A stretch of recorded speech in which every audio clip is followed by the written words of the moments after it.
Ok, vamos falar do quadril. Vamos lá. Se a gente colocar no YouTube exercícios de quadril, swing, rotação, vão aparecer milhares e milhares de vídeos mostrando que a rotação é a única coisa que importa, que é preciso aprender a girar os quadris ou as cadeiras, como alguns dizem.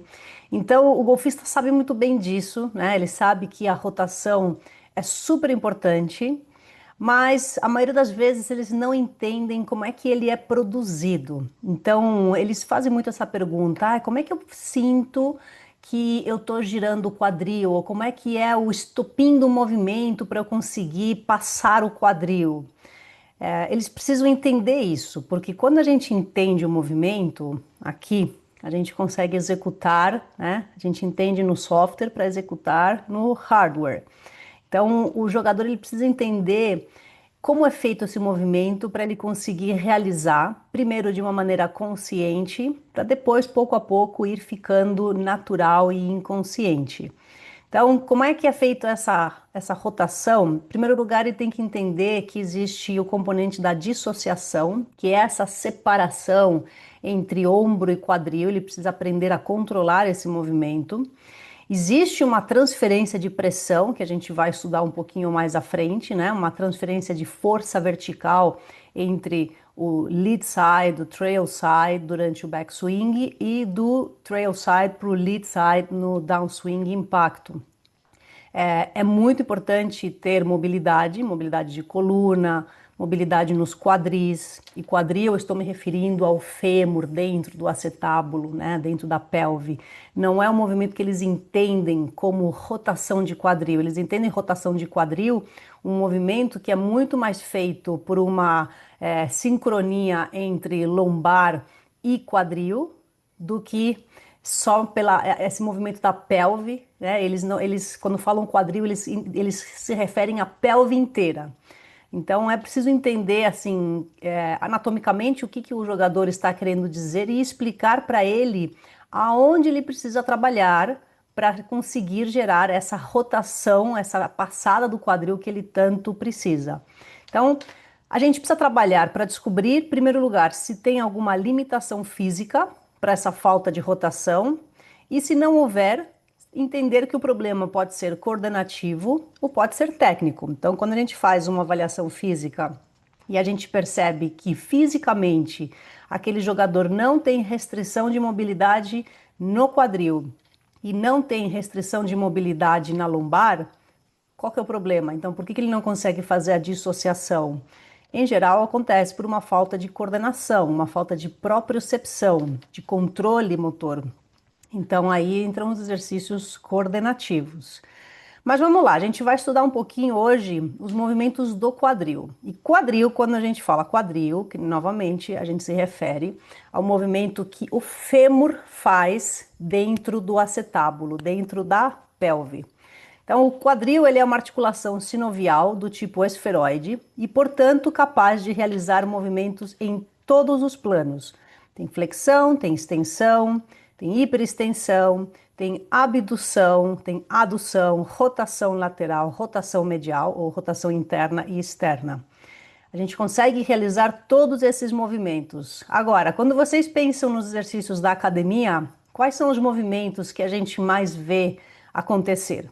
A gente vê flexão, a gente vê extensão, a gente vê abdução, a gente vê adução, mas raramente a gente vê rotação interna, rotação externa. Já perceberam?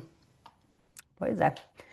Agora, como é que esses movimentos acontecem? Quais são os músculos que agem no quadril? Então, a gente tem músculos que são intrínsecos, ou seja, músculos que se concentram dentro da articulação, em geral são músculos pequenininhos, muito mais de estabilização, como é piriforme, obturador, quadrado femoral. E a gente tem os músculos extrínsecos, que são ao redor da articulação. Então, eles vão de um segmento mais, assim, dentro da pelve até o fêmur, por exemplo, ou da pelve até a lombar. A gente tem, por exemplo, os glúteos, iliopsoas, isquiotibiais, reto femoral. Então a gente precisa entender quais desses músculos eles são mais de estabilidade, e quais são músculos mais de mobilidade, que vão gerar movimento. Dentro dos movimentos que o quadril realiza, flexão, extensão, adução, abdução, rotação interna, rotação externa, percebam que a gente tem ali uma amplitude máxima, né? Então, flexão a gente tem até 130 graus, extensão 15 graus apenas, a adução a gente tem 25 graus, abdução 45 graus, rotação interna em geral 40 graus, rotação externa 45 graus. Tá? Então, quando a gente faz a nossa medição na avaliação, que a gente mede principalmente rotação interna e rotação externa, na verdade a gente utiliza a medida de 45 graus para os dois, tanto rotação interna como rotação externa. Porque é o que é visto nas pesquisas, né? Jogador de golfe, ele tende a ter uma rotação interna maior, mais facilitada por conta desse movimento que acontece tanto no backswing, no trail side, né? Então no backswing, no trail side, o quadril ele se encontra numa posição de rotação interna e no momento do impacto para o follow-through, também no lado no lead side, ele se encontra numa rotação interna. E isso acaba dando a ele um pouquinho mais de mobilidade do que uma pessoa comum. Então é um esporte que vai promover que o jogador acabe conquistando mais mobilidade aqui de rotação interna. Agora, o que acontece quando eu tenho falta de mobilidade de quadril? Pensando em rotação interna e externa, tá? Como é que a gente vai descobrir isso? Primeiro a gente vai fazer um teste de mobilidade de rotação, que é esse teste aqui, onde posiciono os dois tacos a 45 graus e eu vejo se a vara, né, ela fica paralela a essa vara do chão, que é a minha medição. Ou eu também posso fazer um teste sentado, onde o jogador ele está com os pés apoiados no chão, coloca os dois punhos entre os joelhos e ele precisa fazer essa rotação interna aqui. Vocês veem que nesse exemplo aqui do meu aluno, ele não consegue quase nem levantar o chão, parece que o pé dele está apoiado no chão. Então, às vezes, quando eu fico na dúvida nessa posição, eu coloco ele sentado para fazer esse teste, ou às vezes deitado, porque de pé a gente consegue dar uma empurradinha às vezes, né? E o swing é realizado de pé, por isso que o teste é realizado de pé, mas eu gosto de saber também se ele tem essa capacidade quando não tem carga em cima da perna. Quais são as consequências no swing para a falta de mobilidade de rotação interna, principalmente? Em primeiro lugar, é que em vez de ele fazer essa rotação interna no backswing, ele vai realizar um sway ou um slide, ou seja, em vez de ele rodar o fêmur dentro do acetábulo, ele vai deslocar o quadril para um lado ou para o outro. É uma compensação. Quem vai sofrer com isso? Lombar, tá?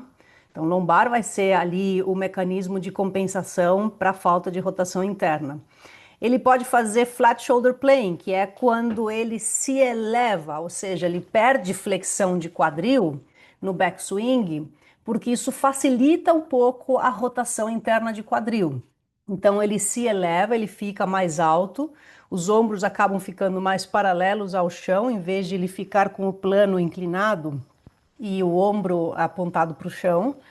É, ou ele pode fazer também early extension, isso seria mais no lado do lead side. Então, quando ele não tem rotação interna no lead side, no quadril esquerdo para o jogador destro, ele não vai conseguir apoiar o peso para fazer essa rotação de quadril, então ele vai fazer uma extensão de quadril à frente. E isso é uma maneira de simular, né? Ele tem a sensação de que ele está girando o quadril, mas ele não está girando, ele só está estendendo o quadril.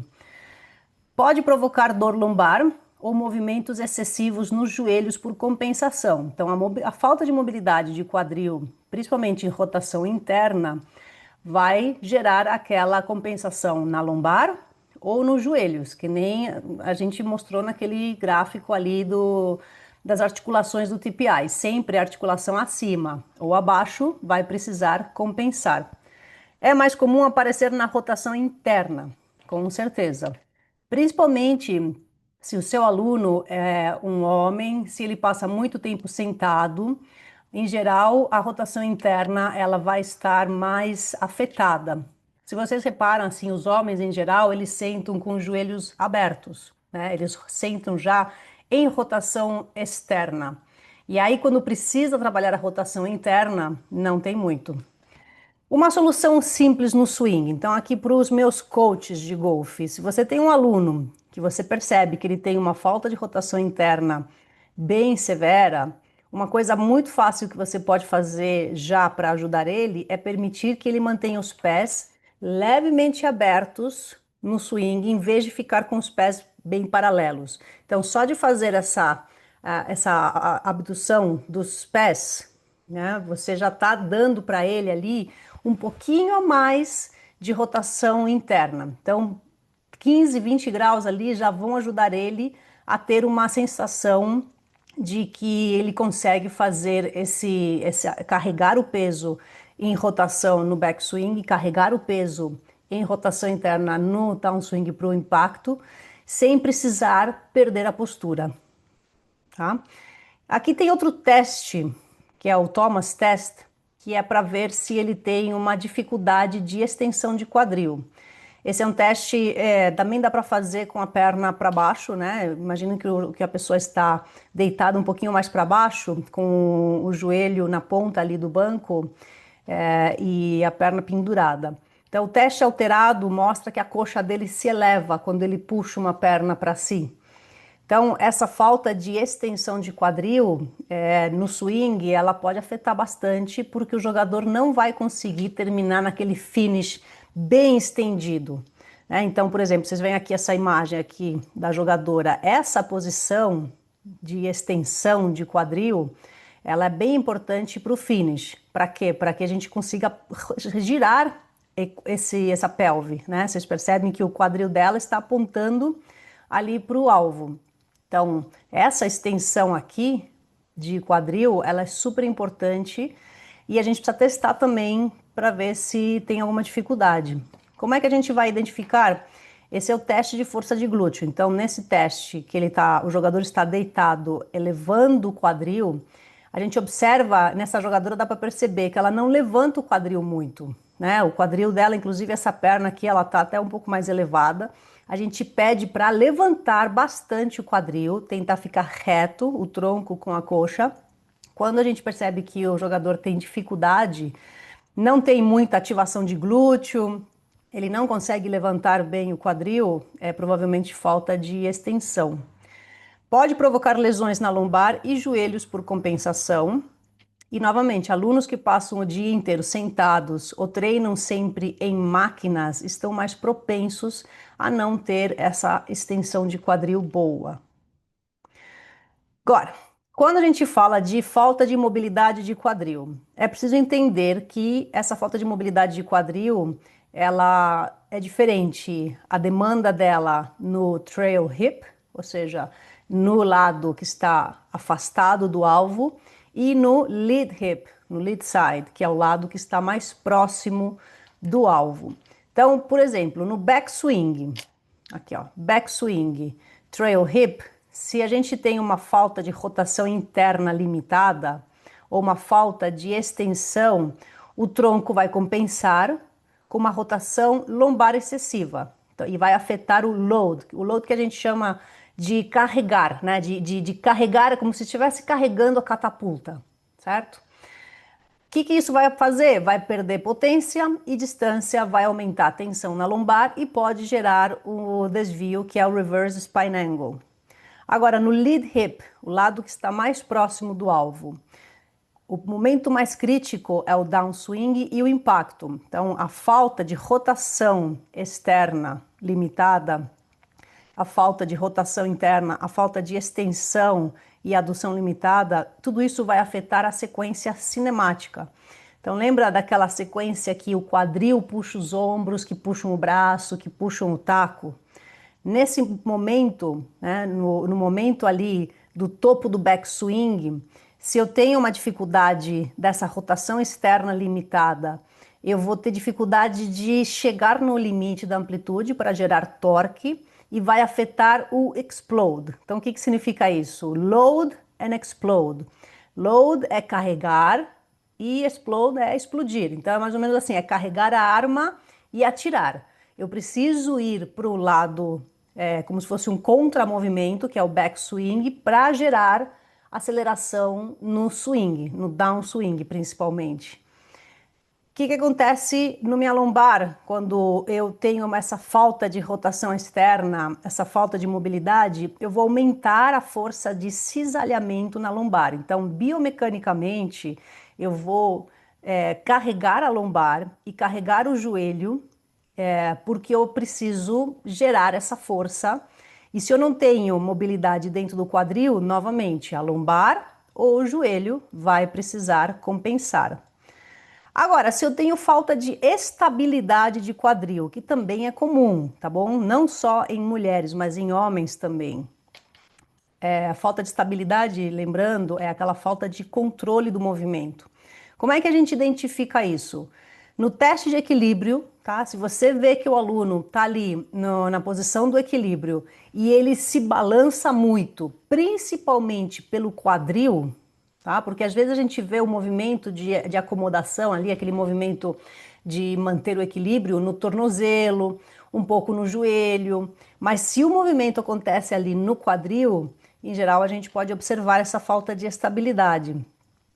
No teste de rotação de tronco com a estabilidade de quadril, quando ele vai fazer o movimento de rotação e ele não consegue deixar o quadril, firme, desculpa, não consegue gerar essa dissociação, é considerado uma falta de estabilidade, uma falta de controle. E no teste de glúteos, então, aquele teste deitado, se o jogador não consegue manter o quadril alto e sem ele deslocar lateralmente, sem ele descer, sem tremer, sem dar cãibra, a gente pode falar que ele passou, mas o teste de glúteos em geral ele mostra bastante essa falta de ativação do glúteo, que é o estabilizador ali, né? Que é um músculo que vai promover essa extensão, essa hiperextensão do quadril. Ele precisa estar forte e nem sempre ele está. Então, novamente, aqui, alunos que passam o dia inteiro sentados ou treinam em máquinas estão mais propensos. O que a falta de estabilidade de quadril vai provocar? Então, no trail hip, quadril de trás, né, o quadril afastado do alvo. Na fase mais afetada seria o backswing e transição. Então, dificuldade de controlar o movimento da pelve. Qual que é o defeito que vai aparecer? Sway. Ele vai deslocar o quadril away from the target, sway. Então, para longe do alvo. Ele vai gerar menor torque entre pelve e tronco, então reduz o X-factor, né? Vai reduzir a velocidade. Menor geração de potência, swing inconsequente, sobrecarga da lombar e do joelho. No lead hip, o quadril que está mais perto do alvo, momento mais afetado seria o downswing, impacto e follow-through. Então ele vai ter dificuldade de frear a pelve para transferir potência ao tronco na sequência cinemática. Então lembram daquela imagem da corrida dos velocistas na pista de atletismo? A gente lembra, o quadril ele sai primeiro, mas ele precisa frear primeiro, para que a rotação do tronco venha logo em seguida e ele freie para que os braços venham com toda a velocidade. Então, se eu não freio o quadril, eu não consigo transferir essa energia para o tronco, que não consegue transferir essa energia para os braços. Então, o jogador ele tem que ter a capacidade de acelerar o quadril no downswing, mas também tem que frear a pelve para transferir potência ao tronco. E isso é um conceito que para os jogadores às vezes é bem confuso. Quando eu falo para ele que a gente precisa trabalhar os freios do quadril, eles falam: não, professor, não, eu só quero acelerar, eu quero acelerar o quadril. Mas eles precisam entender que frear o quadril é importante para transferir energia para o tronco e transferir energia para os braços. Senão, o movimento do swing seria um giro completo, né? Imagina um patinador, né, girando no gelo. Ele giraria, não pararia de girar. Isso seria ter acelerador e não ter o freio. O patinador ele não quer frear, ele quer continuar girando. O jogador de golfe ele precisa frear o quadril para transferir energia para o tronco e depois para os braços. Então isso se faz através da estabilidade do quadril, dos estabilizadores. Se ele não tiver essa estabilidade, ele vai provocar slide, que é o deslocamento do quadril em direção ao alvo. Ele vai provocar early extension, que é quando ele estende o quadril no momento do impacto. Então, a falta de estabilidade vai provocar também essa extensão, não só o deslocamento lateral. Ele vai perder precisão e compressão da bola, ele vai gerar dor na lombar e joelho esquerdo, ele tem risco de lesão porque ele tem um torque excessivo que ele não está conseguindo controlar, tá? Então, a falta de estabilidade de quadril, ela é tão importante quanto a mobilidade de quadril. Lembrando que a falta de estabilidade vai afetar essa sequência cinemática, né? A sequência completa. Vai gerar esse swing mole que a gente fala, né? Swing mole sem potência é um swing que não tem mudança brusca de direção, que não tem aceleração e freio. Então ele vai quebrar essa sequência de força, né? Ground reaction, que é a força vertical do solo, pelve, tronco, braços. Ele vai ter uma queda drástica na eficiência. Mulheres, é preciso entender que a anatomia da mulher é diferente do homem. Então, a mulher tem o quadril mais largo, com um maior ângulo Q, né? Que é esse ângulo entre o eixo da coluna e a posição do fêmur em relação à coluna. Então, esse alinhamento do fêmur com o joelho. O que isso provoca? Isso aumenta a instabilidade lateral e gera dificuldade do controle da pelve durante a rotação. Então, as mulheres têm mais tendência a fazer sway e slide. Por isso que a gente tem que trabalhar bastante estabilidade nelas. Elas têm maior risco de compressão lombar e anterior pelvic tilt. Então, é aquela lordose excessiva durante o backswing. A gente precisa trabalhar bem na mulher esse controle, né, tanto do quadril como da lombar, para que não exagere nos movimentos durante o swing. Requer maior ativação de glúteo médio e core profundo. Então, nas mulheres que a gente percebe que tem esse excesso de movimento, né, essa hipermobilidade, a gente precisa trabalhar com bastante cautela esse controle, né, essa estabilização, para evitar que ela se machuque. Uma coisa que é muito importante, o ciclo menstrual possui fases onde a estabilidade é afetada pelo hormônio elastina. Então, existe um momento dentro do ciclo hormonal onde a mulher produz muita elastina e ela fica mais propensa à hiperextensão, né? Então, a estabilidade dela é afetada, o swing fica mais mole, a gente tem mais risco de gerar aquele hiper swing, overswing. Então, é preciso entender que mulheres que menstruam normalmente, isso é uma coisa que as juvenis precisam estar atentas, elas vão ter fases onde o swing vai sentir mais, com mais mobilidade, né, com hipermobilidade, e isso não é bom. Então, lembra que a gente falou já, que não é bom ter um swing com hipermobilidade, porque falta controle, se falta controle, falta potência. Então, vai diminuir a distância, vai diminuir a velocidade e a chance dela se machucar também é muito maior. Então, atentos. É importante conversar com as atletas de alto rendimento sobre o ciclo menstrual, para que elas saibam que fase do ciclo elas estão, para poder entender se elas estão num momento onde é importante trabalhar mais a sua estabilidade, para ter controle, para não perder distância e principalmente para não se machucar. Principalmente aqui, ó, mulheres jovens, tá bom? Mulheres jovens, por quê? Porque a gente sabe que com a idade a mobilidade vai diminuindo e também porque chega um momento que o ciclo hormonal ele já não funciona mais, né? Quando a mulher entra na menopausa, então já não tem mais esse risco da elastina. Por outro lado, a mulher que chega já numa fase mais sênior, ela tem já falta de mobilidade, então ela precisa trabalhar diferente. Então, quando ela era mais jovem, ela treinava estabilidade, ela treinava mais controle, mas com a idade, ela vai precisar se preocupar um pouquinho mais com a mobilidade. Recomendações de treino, importante.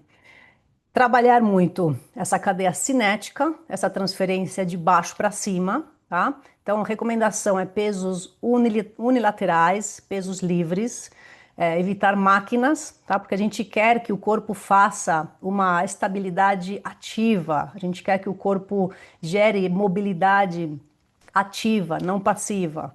Então, exercícios como um avanço, afundo, step up.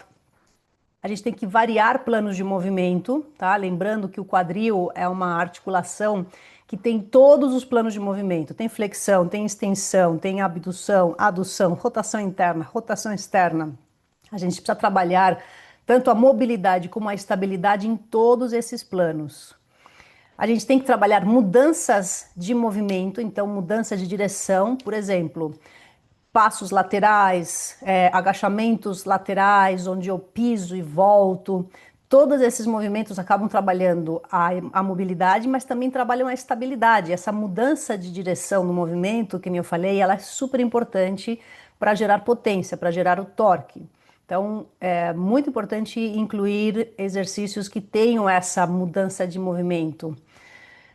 No início, a gente vai tentar isolar aquela articulação ou isolar o movimento para depois integrar. Então, a gente, lembrando daquela primeira imagem, a gente quer causar adaptações, mas a gente não quer gerar traumas. Então, por exemplo, um aluno que está acostumado a treinar em máquinas, a treinar sempre no plano frontal. De repente, você quer dar um exercício, não sei, que nem um Turkish Get Up, que é um exercício super tridimensional, que envolve estabilidade de quadril, de ombro, de coluna, força, mobilidade. Ele vai acabar se machucando. Então, a gente precisa trabalhar sempre progressivamente. Então, no início, a gente vai isolar a articulação, trabalhar de uma maneira mais controlada, para depois a gente integrar movimentos mais complexos. Tem que trabalhar dissociação e controle motor, isso é super importante. Então, esse trabalho de aprender a girar a pelve separado dos ombros envolve lombar, obviamente, mas envolve quadril. E precisa ser trabalhado como um coordenativo, como um educativo. Então, ele pode até fazer parte do seu aquecimento no início da aula, porque quando a gente está no início da aula, a gente está mais atento, não tem ainda aquela fadiga. Então, a concentração e essa ativação neurológica, ela está muito mais predisposta a funcionar do que quando o jogador já está em fadiga, já está cansado, já quer ir embora. Então, a gente trabalha essa parte coordenativa no início.